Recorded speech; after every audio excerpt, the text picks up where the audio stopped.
This is the Outlaw Sports Show. My little special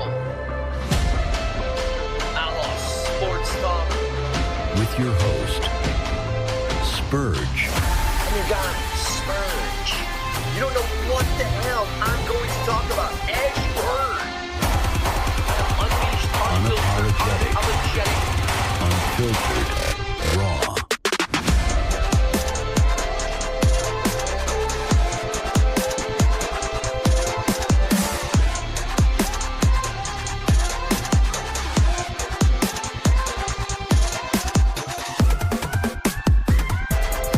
Welcome to Outlaw Sports Talk. After 2 weeks off the air, I am back with a new look. I got a football behind me. I know you guys can't really tell. It's because of that black wall that the wife put up. But I was going to rearrange the studio, but you know me. I got lazy, but that's all coming on. Tonight's show, we are talking Continental Football League, Texas Syndicate to be exact. And, you know, before I did my pre-interview, I even forgot to ask the guy what position he played and all of that. But we're going to ask him right now, Mr. Braden Utley. How are you, sir? Doing well, man. Appreciate you having me on. No worries. Did I say your last name right? Utley, yes, sir. Kind of like Okay. the player. Wish we were related. We'll never know for sure. That's what I was just going to say. Are you related to Chase Utley? Because that was one of my favorite baseball players back in the day. Yeah, certainly our family favorite player, obviously sharing the last name, but no official ties that we know of. So, you know, one day maybe if we find Ancestry.com to make us a connection. Well, now remember, Ancestry.com just got sued for a data breach. So I don't know if you really want to use them right now. Well, there's 23 in me, right? I don't know. All right. So let's go with the last name, Utley. So, like, when you were growing up, did like a lot of people ask you if you were related to All the Chase time. Utley, or how did that work as growing up as a kid? I think most adults over the age of 30, like 30, when I was a kid, would ask all of me or my siblings or my parents, especially when we all played Little League at the same time. It was probably an everyday occurrence that at least someone would ask. Did you play second base? So ironically, yes, I played second base. I also throw right and I bat left-handed. I did that on my own before I knew who Chase Utley was. And so I had a couple of Little League coaches would call me Chase as a joke because I liked playing second base. I did the same things. Yeah, it was a little uncanny. So, like, when you realized it, did you start watching Chase Utley and was like, oh, I've kind of modeled my game after this guy and didn't even realize it? Somewhat. I think I knew who it was as I was getting older and playing. Is that what it was? Time. So I kind of by proxy was probably put in there a little bit more.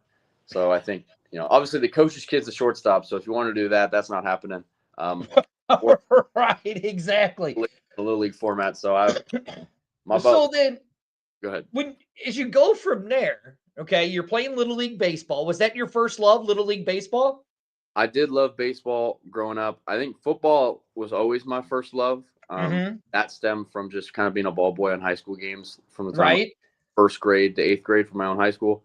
And then surprisingly enough, my whole family, we swam.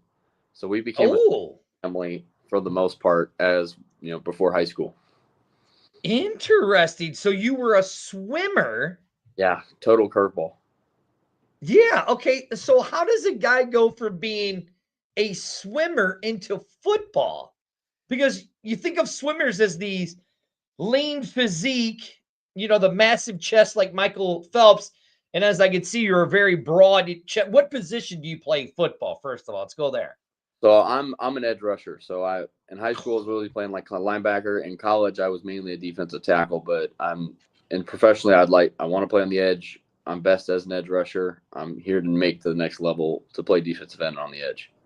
All right. So then, but we go from Little League to swimming. How does that translate into football? More the discipline and the intangibles than probably the actual sport percentage. I mean, again, I said football was always my first love. So in my head, Well, as much as I love playing other sports and as ADD as I probably am, join the club. Yeah, football was my thing. That's always kind of what I wanted to do. I will not put out my freshman year high school photos to tell people what I look like. Bad, real bad. We hadn't hit a growth spurt yet. So I ended up fighting with my mom about it for about 2 years because I did not want to swim anymore once I finally got a taste of playing real football. And it took obviously a lot. It took a growth spurt. And on top of that, my dad was my strength coach. So the beginning of the transformation of my body to be where it is today all started at home anyway. Okay. So that's where it came from. That's obviously my desire to keep playing and wanting to is what really kicked it off, and just wanting to make a way for myself in what I wanted to do rather than just what was kind of laid out for me in terms of the swimming realm. So that's kind of where the transition really started. Well, okay, because I want to go back to something that you said with the swimming. It was the discipline and the intangibles. Mm-hmm. Yes, How does that translate? Because when you hear swimming, you don't hear intangibles and discipline translating to football because it's like a different mindset, right? How did you translate that? Because like I'm assuming you had to be in the pool constantly, lap after lap after lap, right? I can see the face now, right? So like how did that translate over the intangibles to swimming to football for you? Well, kind of like all things in sports, when you want to get harder, swimming sucks. And so, parts of football suck as well. And so the way that you're being able to do hard things consistently, I think was able to set me up for a transition to play football full time way easier because I already knew what hard looked like. Growing up, I would play another sport and then still have to finish and go to swim practice. That was for me and all three of my siblings. And so that was just kind of the standard of what we did growing up. And so being able to do hard things consistently, show up consistently, because that's the first battle, it just automatically led into just, I think, a better mindset for myself when wanting to get, into football full time and move forward with my career. Well, and then I guess now you tell me if I'm wrong or not, because I mean now what are we weighing at now? What are we clocking in after Thanksgiving, the holidays, and all that stuff? We're walking around between 255 and 260. Whew, okay, so now, like I said, I'm going to go back to Michael Phelps. You've seen the broad chest into Michael Phelps and just that muscle physique that he has and the muscles that he has to use. Do you think like doing the different swim motions and stuff like that, do you think that helped build that muscle and made it easier from when you started to pack on the weights and started to transitioning into football? I think it definitely helped a little bit when it came to just broadening my body out and helping pack on weight. But I think more importantly, it really helped me flexibility wise. I think that's why, I can bend around the edge the way I can. I mean, when I squat, my butt hits my ankles consistently. It's been that way in college, or since even high school. My dad's like, you gotta go lower. And so I think really what helped me get further along in my football career was just the flexibility piece that I feel like I got from swimming that I wouldn't have got elsewhere. Really? Yeah. I see. That's what I find fascinating when I talk to professional, because the most I ever got to was high school. That was it. I mean, I didn't like high school, but then when you start talking to guys who got to college, because you played college, if I'm not mistaken, right there, that's the good BU for Baylor University, correct? Yes, sir. Right. Yeah. So when you talk to those guys that get to that college level and now to the level of where you are now in the Continental Football League, getting ready to play for the Texas Syndicate, kicking off here in 2026.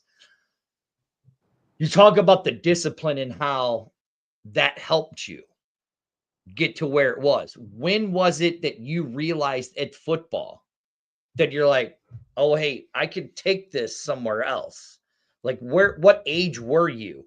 Or like, when did your dad or your mom know, or it just clicked with you?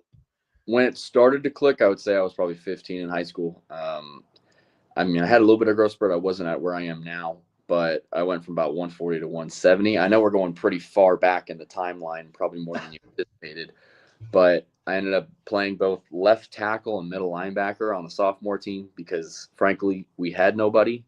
And my best friends from high school and back home will tell you, I feel like that's where I really got to play well on tackle football and kind of where it clicked, where I wanted to move to the college ranks. When it comes to maybe college and moving on professionally, it really clicked the most part for me in 2020 and 2021.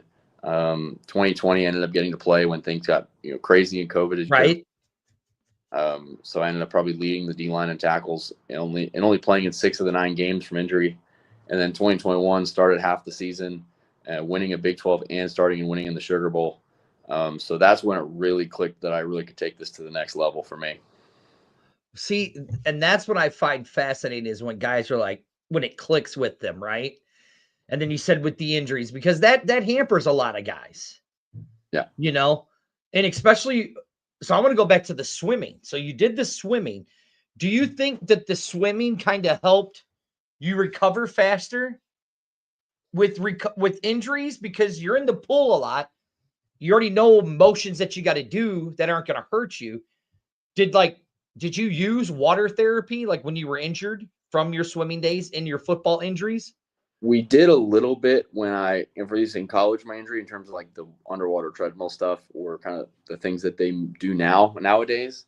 I think, growing up, it definitely helped a lot. I think in terms of just movement is medicine. And that's kind of the model I ideally try to live by now as an adult, is that the best thing you can do for your body is to get up and move. And so that's what, after this interview later, I'm going to go just at least walk on a treadmill or do something to move in order to just help my body feel a bit better before I work out again tomorrow. Now, you know what I'm going to do? I by trade, I'm 49 years old, and I drive a school bus for a special school district. And then in between I DoorDash, and then I do this. My most exercise is walking, DoorDashing. You're talking about, how old are you? 25. Okay, you're a baby because I got kids as old as you. You're talking about you're going to go do a treadmill. My old butt is going to go upstairs and get ready for bed. Yeah. So what word of advice would you give a 50-year-old dude like myself right now that has to get up at 5 a.m? Instead of going upstairs and going to bed, what should I do? Not play Xbox or my old retro game stick, but what should I do? Well, at least I would say just take at least 5 minutes of the day you can think of to either walk around or do something to move. I mean, just even walking between DoorDash orders and stuff like that is essentially movement in itself. That's true. I've been pretty sedentary all day because I've been doing job interviews and insurance calls and stuff like that. So that's where I've been kind of just sedentary since working out in the morning. And so honestly, it doesn't take much, but as long as you're doing something to move your body, that's going to be beneficial long term than just sitting down. Right. Okay. All right. Now let's get into it. So we're playing Little League. Mom's got you into swimming. Yep. You get to the point where you're like, Mom, look, I love you. I'm like, what? Because, every Texas boy is a mama's boy. No offense. Don't beat me up because you're twice my size. Well, look, believe it or not, I weigh 230 pounds, but I don't look nowhere near your size. How tall are you? I'm only 6'2" on a good day. Okay, I'm 5'9", and you still look twice the size of I do, but that's beside the point. You're a professional athlete. What was that conversation like? Because I'm sure Dad was happy. It's like, oh, done with swimming? We're going to play football? I got to ask you, what was Mom's thought when you go, Mom, I'm done swimming. I want to play football? Her eyes, it was, you're kidding.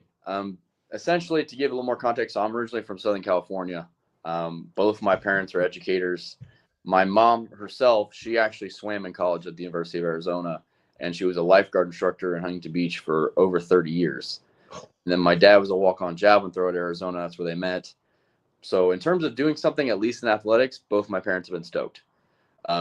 Now, what I have been doing in swimming in that progression, I was supposed to be on varsity both freshman and sophomore years, and I was going to eventually probably find a way to get to school.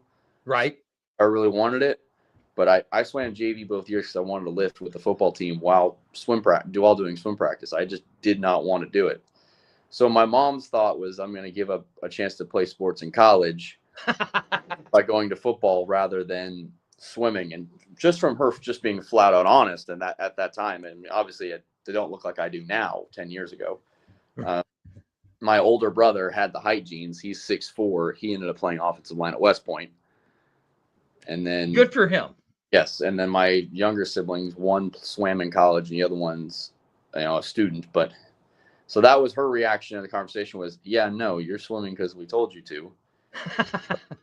Hated it until I got to a point where, again, that sophomore season where I played well, again, not even on varsity yet, but played well enough that my dad was able to see it, as well as my older brother and my friends. And that was enough to at the end of that sophomore year, my mom could be like, okay, you can stop swimming now. And if you want to do this.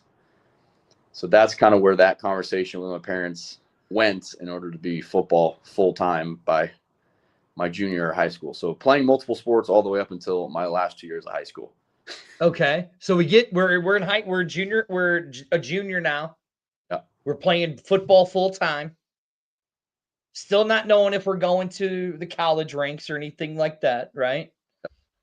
And then all of a sudden Baylor comes knocking.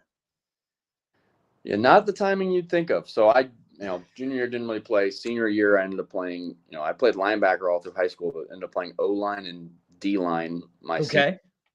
Good enough to be all league to an extent, like honorable mention. But again, 6'1", 225, 6'2", 225. You're not necessarily the size of a Division I defensive lineman in recruitment rankings. So I originally walked on at Baylor. It actually took until April of my senior year of high school to get the opportunity to go to Baylor. And that came off of a cold email to someone in the operations department. So again, the stories never end, but that was a long test of faith and getting lucky when it comes to right place, right time, emailing, a coach rule program that values walk-ons, and eventually getting the chance to go play at the highest levels of college football. Right. Yeah. So now you tell mom, look, dad's saying I'm good at football. You see it.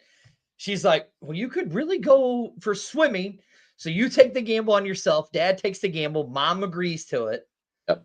And now you're saying, oh, crap, now I got to do the walk-on. Was there at any point where mom was like, well, look, if you'd have stuck with swimming, or was she still 100% behind you? No, she was behind me. Thankfully. Oh, okay. Once we got kind of at the end of that sophomore year, she was like, all right, we're, support you. Like, that's just, that's how great my mom is. I will say, I'll give her all the credit in the world. But yeah, just obviously super grateful it worked out. We had the experience that we had at Baylor in that regard. Right. So then we get to Baylor. You do the walk-on, right? Yep. Explain to people, because being a walk-on, then getting the scholarship, because you're not guaranteed to play. You can go to school there. You just got to pay. You're not guaranteed anything. You do the walk-on. Explain to people that process and explain your mental psyche as going through that process as going to be a walk-on. Of course. So the walk-on process, for those who don't know, is, again, you're on the team, you're treated as an actual player, but you're paying for school. So, I mean, technically, I'm still paying for school student loans. That's going to be the case regardless for a while. I mean, luckily for me, I was able to chance to be more of a preferred walk-on than a tryout.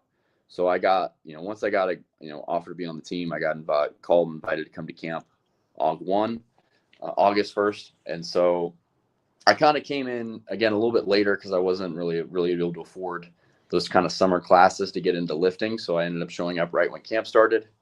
I mean, the mindset for me was, hey, you're grateful to be here.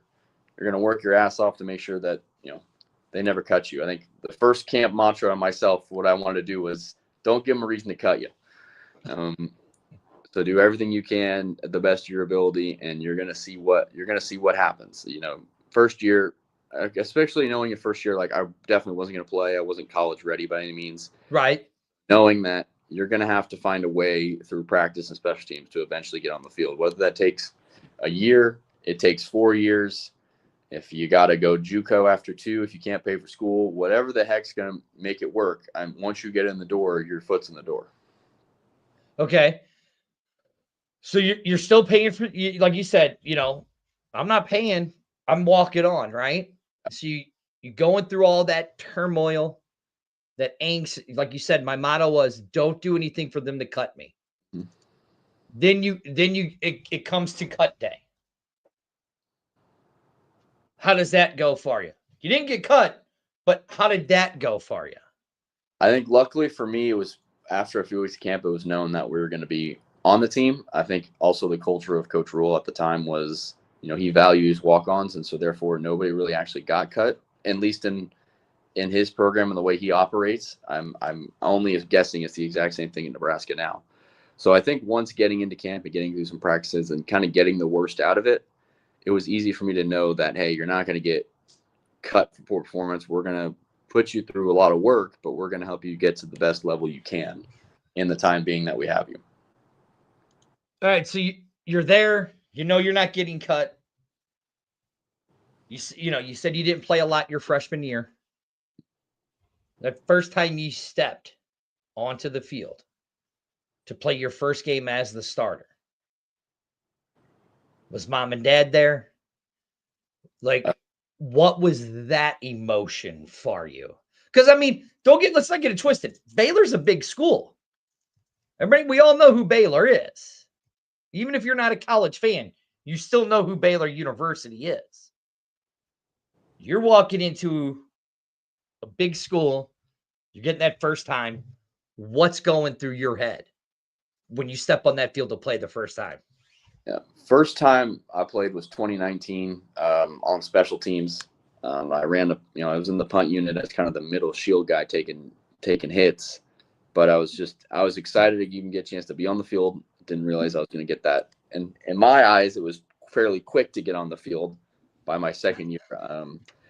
Nervous as all hell, as you could imagine. Let's be honest how it is. I could barely think straight. I was kind of freaking out. I kind of messed up the first call and almost fell down, or when I got hit, moved or first play was not great. And so we were supposed to run a fake, and I barely missed the block, and so the guy had to punt it away because I just was so nervous I missed it, to be completely honest with you. So, luckily in a first game of the year for college football, one of those smaller teams, FCS, no offense to them, but a little bit of a lower stakes, where there wasn't a catastrophic miscue that was going to ruin instead of getting on the field again. And we got to play on special teams that whole season, and so pretty awesome to therefore get. I can still hear you. There you go. I was saying I can still hear you, so don't worry. Yeah. So I was just at that point I was just grateful to even get on the field and do my job at that rate. So now you're on the field. Now you're a starter. Yeah. Right? Even they're still being a walk-on. They're getting other kids with scholarships and all of that stuff. Knowing in the back of your mind, they could maybe get a kid scholarshiped, to replace me, right? How is that mindset for you? I think for me, it was just kind of diversifying my skill set. One thing that I learned a bit to do in high school was it was the long snap. And so on top of playing defensive line, on top of playing special teams in multiple ways that I could on 3 to 4 separate teams, one as a starter, a couple as a backup, I was a backup long snapper on the team as well. And in the Big 12 championship that year, our main guy, who's an all-pro in the NFL, got hurt because he was running on a kickoff because he's insane. As a starting long snapper, starting on kickoff, could play linebacker. It's why he's an all-pro in the NFL. And the special teams coordinator looked at me and said, hey, if the main backup messes up, you're snapping the rest of this game. And I had not snapped in an actual football game since my sophomore year of high school. So I was like, this is kind of big stakes to go ahead. To turn around from, hey, you haven't snapped. You snap, obviously, after practice, you put the reps in, but hadn't snapped in a game in almost 4 years. And now it's, Oklahoma in the Big 12 championship game. So you're like, all right, this is, diversifying skill set made me help me not only be better as a player, right, as a professional, really show that I think I'm better than a lot of people in multiple aspects rather than people being good at just one. And also kind of eases any mind in terms of them trying to bring a scholarship person over me in that realm. Okay. And again, like we said earlier in this interview, right? You said the discipline and the intangibles you had with swimming. Mm-hmm. Because when you're out there swimming, at least on a football field, you have other guys around you to help you if you screw up, right? Yep. Swimming, you don't, right? Yeah. You screw up, it's you. So, like, I could see how your mindset, and that's the reason why I'm asking, is I'm wanting to correlate the swimming mindset to the way that you played football. So now you get to the Big 12 championship. You're there. We're talking a kid that went from swimming, little league swimming, then to football. Now we're a walk-on at Baylor. Mm-hmm. Now we're playing in the Big 12 championship. Did you ever think it would get to that point? Or like, and then like, what were you thinking when you got there? I always want to say that you always think you're going to get that far, or you always think like in the back of your mind you're going to eventually go like play in the NFL. In reality, I didn't necessarily know where it was going to go, let alone, get to that level and play in that game. So I don't really know what else to say when it comes to that. I mean, obviously you hope for it in the back of your mind, you work for it, but you never know if you're going to get there till you get there. Okay, well, you're there. You're there. Yeah. So, like, what are you thinking? You're like, just what? You're talking 2.5 years ago, you were a junior, really starting to play football in high school. 3-4 years later, now you're in the Big 12 championship. Like, you're going, oh, wow, how did this happen? A little bit is kind of just throughout the season, you kind of realize that you're going to get there. I qualified for the Big 12 game about 2 weeks prior, so it's enough to wrap your head around it a little bit. Take a moment to obviously enjoy it. You're warm-ups, you run down the field, you get warmed up, you kind of get to witness everything. But when a kickoff happens, you're there to do your job. And so for me, it just becomes just a regular game, or you make it as much as possible so you can do your whole job effectively. See, and that is what I find fascinating about you guys, because like I was talking to your defensive coordinator, Trey, right? He's talking about how he got to the Browns training camp, right? Gets injured, has a neck injury, goes in. They say, you're done. You take another hit like that, you're done. Mm-hmm.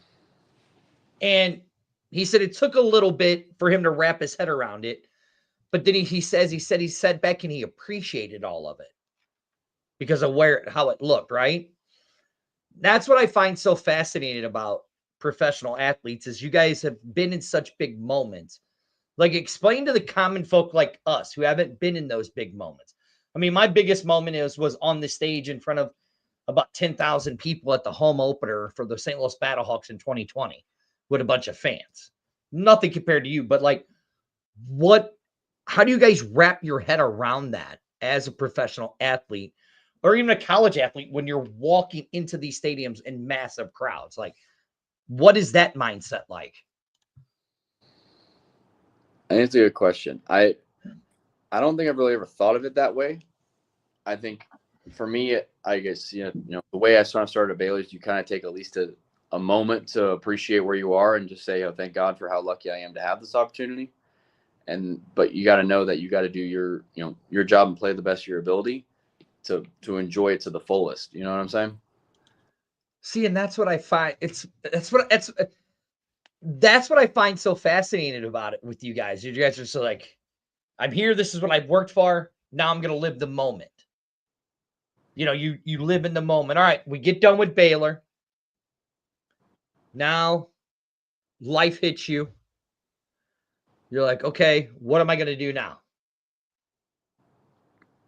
What was that like? I think that part was a little more difficult for me because I came out in the 23 draft after my 5th year at Baylor. My draft grades that I had gotten prior were kind of expected to get either signed to a minicamp, or signed like a UDFA signing to a minicamp invite, excuse me. Mm-hmm. And so, with that in mind, I didn't take the 6-year college football where I could have. With that, I was a semester away from graduating from a master's degree that was going to be free. And I just, I felt like I needed to start moving on. Unfortunately, everything for me, I felt like in my draft process that could have gone wrong, went wrong to an extent. I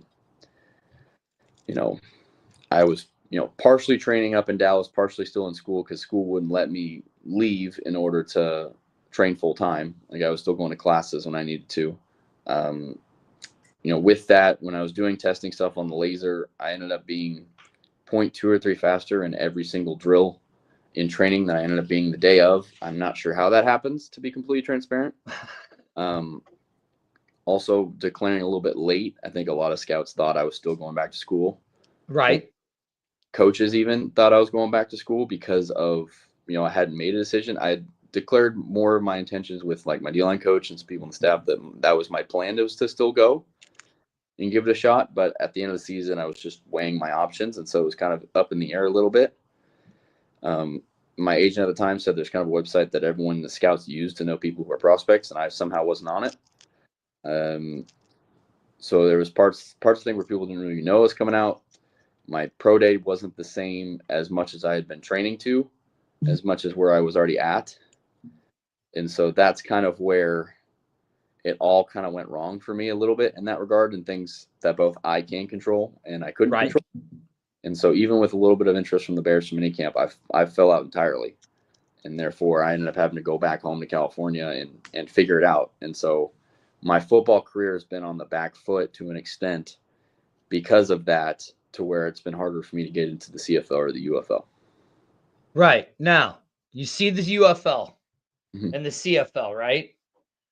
Now you have this new league, the Continental Football League. They come knocking. Quincy, great dude down there. The syndicate looks like they're building a great organization down there, right? Now they come knocking. You're like you just said, football in the back of the corner. What is it that you do right now as your job? Because you said, I was sitting here making insurance calls.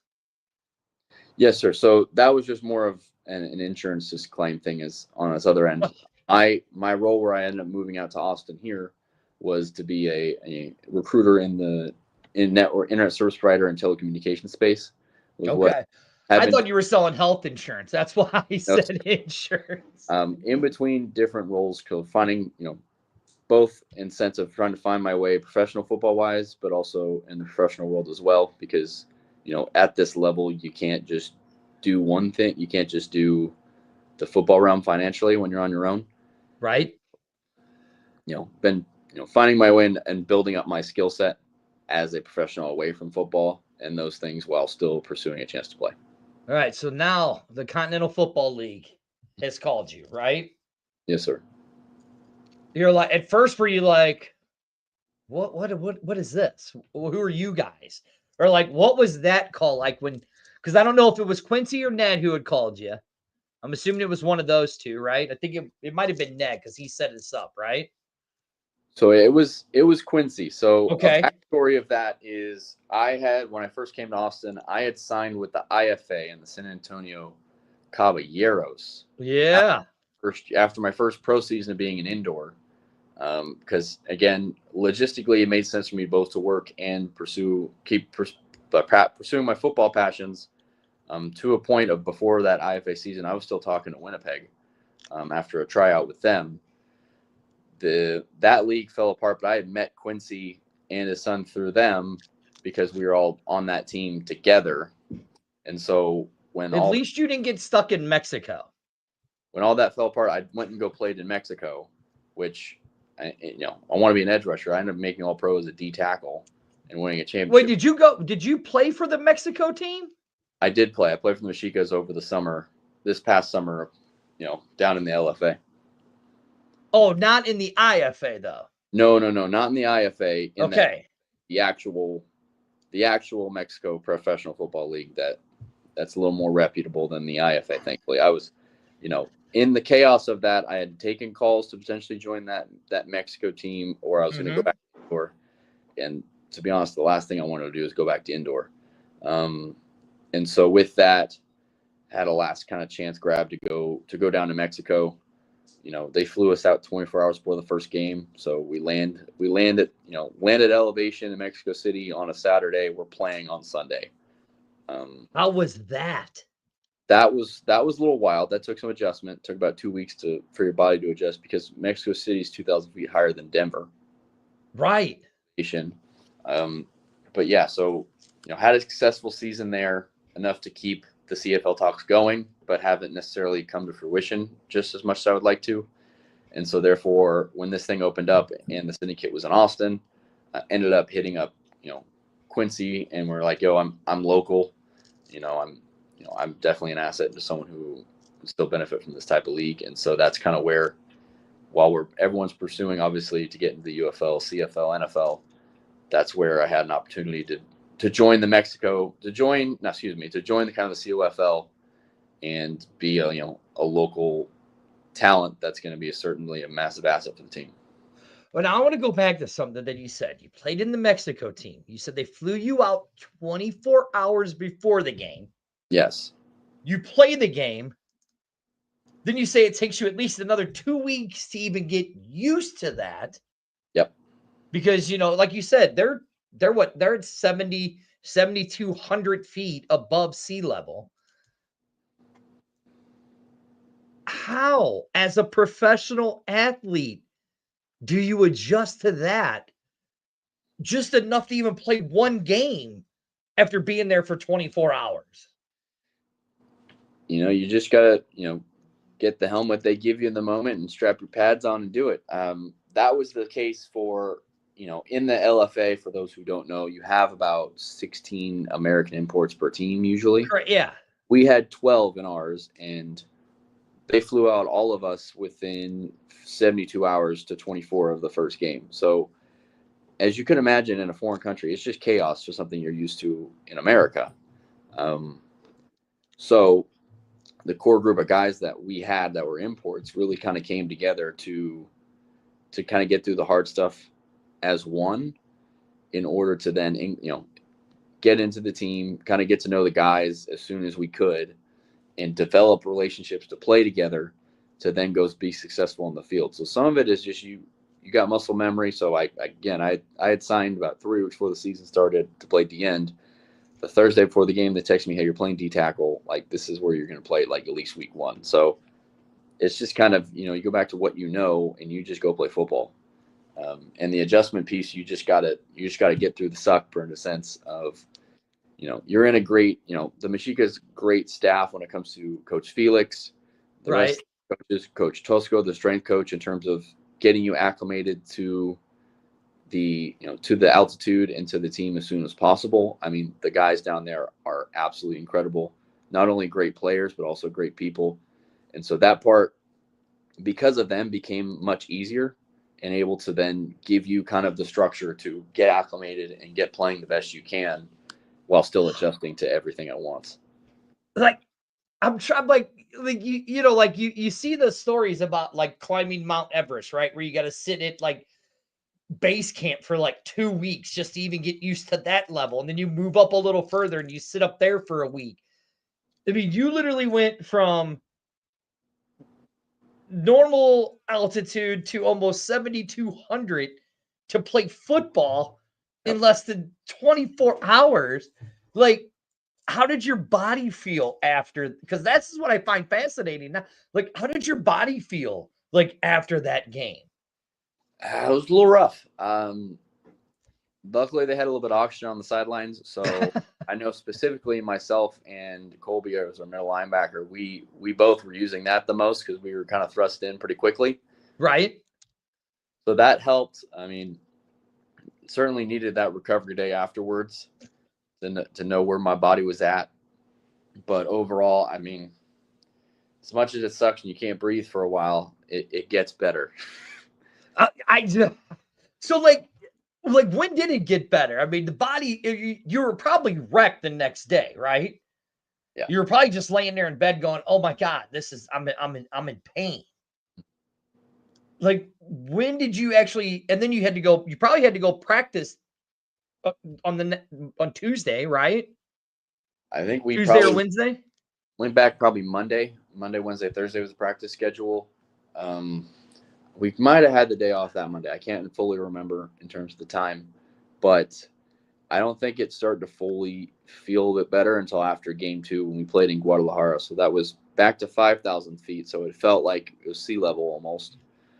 Aside from, as you could imagine, you get a little sip of tap water by accident in your first couple days. It's going to be a little rough in the digestive area. All of us still had to acclimate to that too.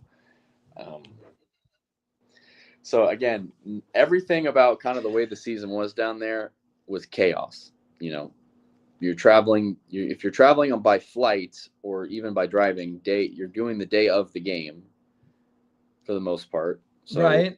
Flying somewhere, you're getting up at 6 a.m. to get on the plane to go play there, spend the night, and come back. We had one guy who could drive us in a van. We love Mao. He's awesome. But there was 12 of us in like a 9-person van with our stuff. So we were all cramped there. Again, when you fly out for a season 24 hours before the game, first game,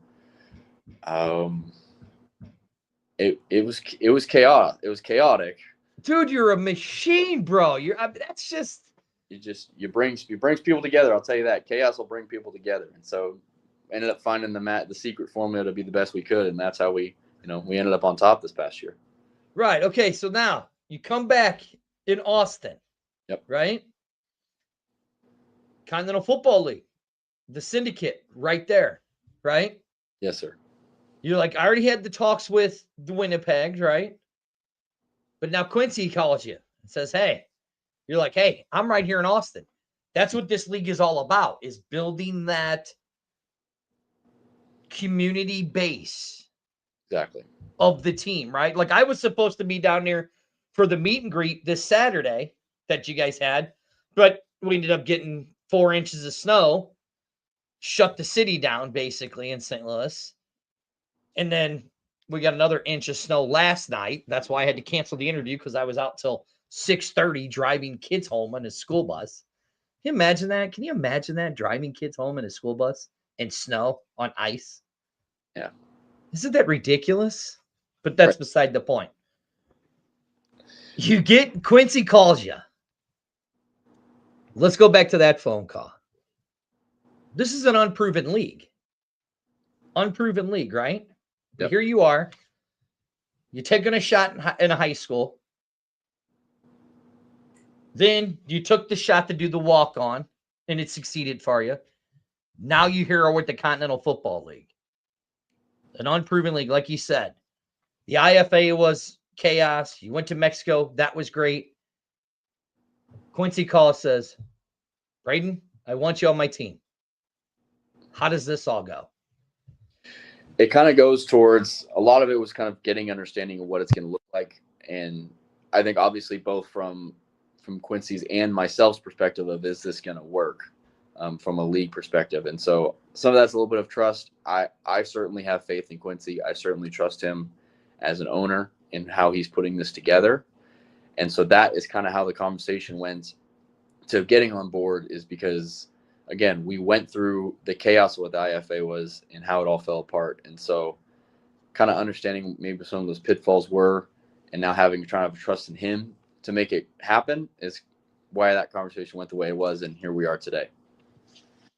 Yeah. Well, I mean, we saw that it worked with Manny, because Manny was really one of the only surviving teams of the IFA that actually played up there in the Ohio Valley. Yep. So now we're here. We're in Austin. We are Texas Syndicate through and through. I know the boss is still watching. Boss, I'm still waiting for my Texas Syndicate notebook, my black book, so I can write my notes and stuff in there. So now we're here.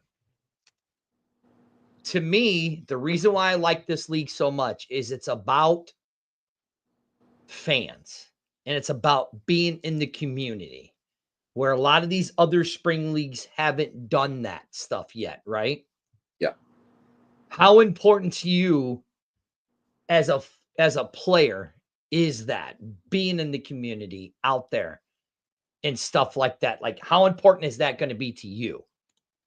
I think for me, it's important, especially because it not only generates, just obviously from a business perspective, but it also gives fans something tangible and something to root for, especially in their local area. Like that doesn't happen in a lot of places in the country, which is why the Continental Football League, not as targets where they are, but I think why it has a chance to be successful. Like, for example, like I know people who were with, Wheeling for that excursion to the IFA, and they had a good amount of fans show up that appreciated having a team in their area. And so I think being able to connect with the community and give them something that's close to home for them, I think something that's really important. I think it's going to be a big contributing factor to the success of the Continental Football League. Right. And not just that, is you guys will be living, practicing everything in that community and stuff like that. All right. Now, I got to ask you, defensive guy. Sir. 3/4 of the game is going to be good for you. You get to that fourth quarter, man, the continental shift. Not too defensive friendly, a little bit more offensive friendly. And again, if you notice, I've showed this pattern of your mindset of how nothing really bothers you.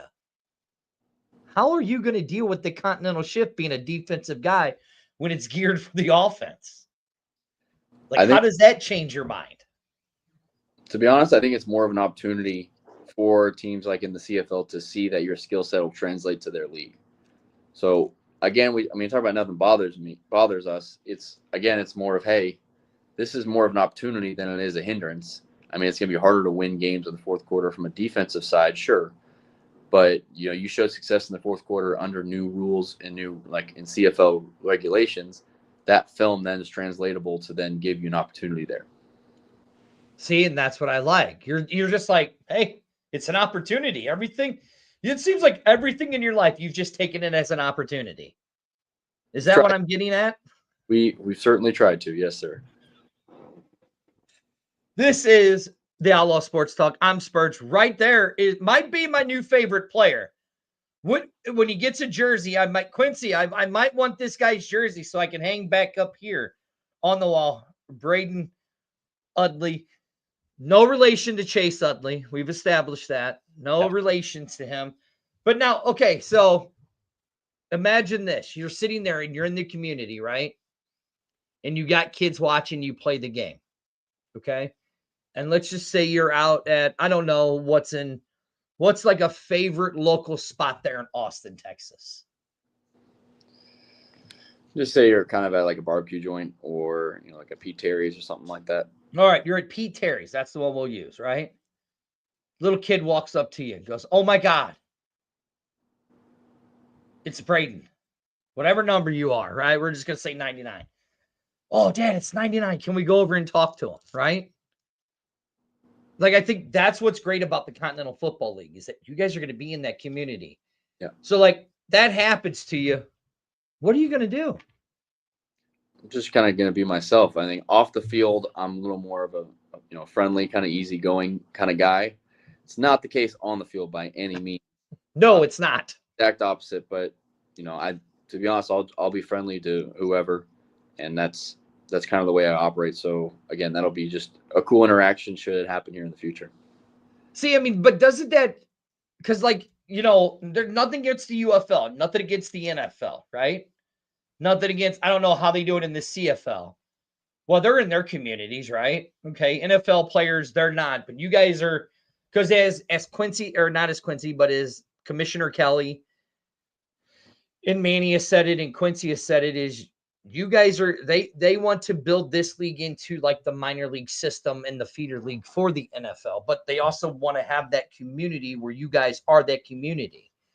So I think that would be cool that if a kid, because that's what it was back in the old days with the Continental Football League is, paper like, oh my God, that's so-and-so from the Ironman. You know what I'm saying? So the league that has not kicked off yet. We've talked about it on this show. We've talked about it on the X-Fan show and all of that stuff. We're excited for it and all of that. Tell people why they should get behind this league. I think you should get behind more of this league because of the people running it. For me, knowing Quincy, I know the work he's putting in the back end for this to be possible and for this to actually kick off. And so that's where my confidence in this league is really growing from. And that's why I think, especially in Austin, there isn't really any football aside from, UT and high school. And so therefore this is something for especially families to come see good quality football, in the summertime, summertime, especially close to home. Yeah, I know. And it's fan owned. Fans Yeah. can own a piece of this league. Like, how important do you think that is? Because I mean, it's kind of like the Packers. That's a team that can't move. If you guys can get enough people to buy into this league, you guys can never move. Mm-hmm. You guys are part of that community, part of that fabric, right? Yeah, and I love that, to be honest with you. I think it helps you give not only a home base, but it also gives more buy-in for the community that their investment now matters to the people around them and to the city around them. Right, yeah. And what I like about this league is they actually had fans who made a theme song for them. Really? And you didn't see it? I have not. All right, hold on. Let me look it up real quick. Would you have thought that you'd have been sitting here on a stupid little podcast video cast for 51 minutes? You're probably thinking this is going to be like a 20-minute little interview, didn't you? I didn't know what to expect, but I'm still happy to be here. Don't lie. You won't hurt my feelings. Don't worry. You ain't going to hurt my feelings, bro. I told you I said, dude, it's just going to be people getting to know who you are, and we're going to sit here and BS. All right, now let me find it because it might be down there a ways. But this is what I like about it. Well, let's get to it because you guys almost have your entire South Division lined up. You have you guys, the Toros. Now you have the Tall City team? Yes, sir, I believe so. Right, yeah. Which I'm not a fan. I mean, what's up with all you guys down here in Texas and that iron, that oil rig thing? What is up with that? I mean, that's Help me. Oil's king. Oil's king down here. That's why you had the Houston Oilers. That is true. You guys did. That's just part of what's made this state the way it is now. Especially compared to others. I mean, I'm originally from California. Our local high school mascot is the Oilers because they drilled a ton there back in the day. Right. But it's still not the same as it would be in Texas. Right. Now, here it is. I found it. This is what I love about this league, right? Is they had fans created this for them. Okay. And they decided they were going to use this.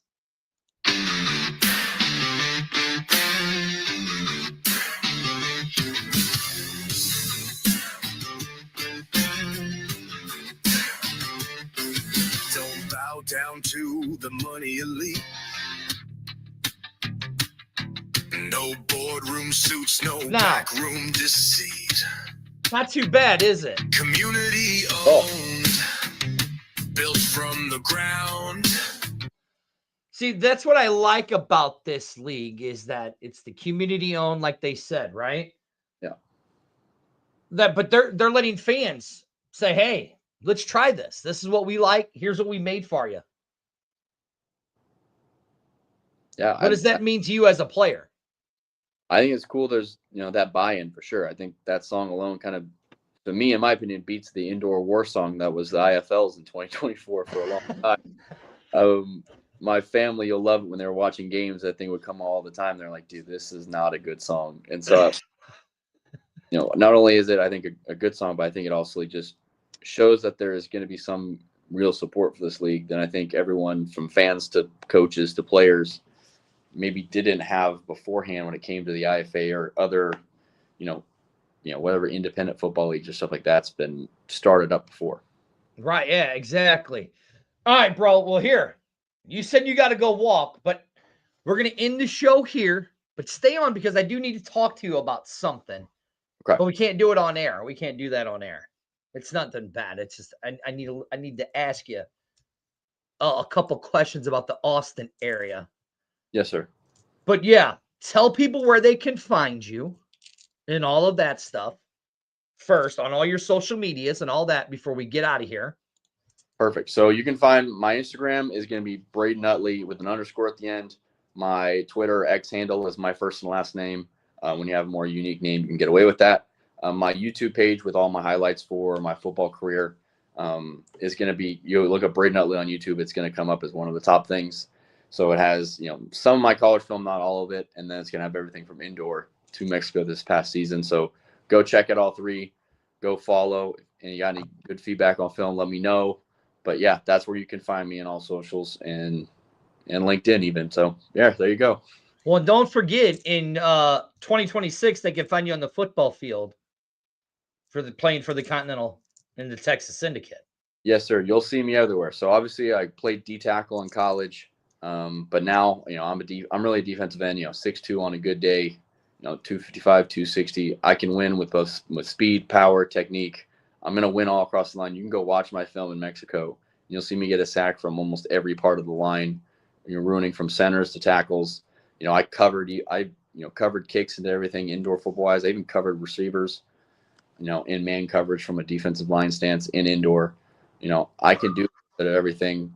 I'm going to come in and be able to be better than most other people who only play one position, whether it's linebacker, DN, D tackle, and I'll be able to do all those better than everybody else. That's just who I am. Don't be telling that, because you got that team that's only like an hour away from you, the Toros, that might try to steal you. Don't give all your secrets away, bro. Save some of it. Save some of it. All right. This is Outlaw. I will catch you guys. Actually, just pay attention, because there might be another special coming up. It'd be really interesting. Braden, you might even want to tune in for that one tomorrow. That special we got coming up. Sounds good. Braden, thank you for coming on. I appreciate it. Best of luck to you in the upcoming season. And I got to get to down to the Austin area here very soon to kind of help you guys get the word out and around there. Anything else you want to say where people can maybe find the syndicate or all that, or where they need to be looking for? Yes, sir. So you can check out the syndicate's pages are all on, Twitter, Instagram for news and updates moving forward. Again, you can find my socials on there as well, and my film to look further. Again, I'm high effort, high motor, high technique guy. That's going to be, I think not only the best player in the league, but someone who's already going to be talking to higher leagues and helping not only promote the Texas Syndicate, but get myself to the highest levels of football, like I know where I belong. See, I love that. I love that, bro. All right, this is Outlaw. I will see you guys. Braden, thank you for joining us. I do appreciate it. And I'll see you guys very shortly. Let's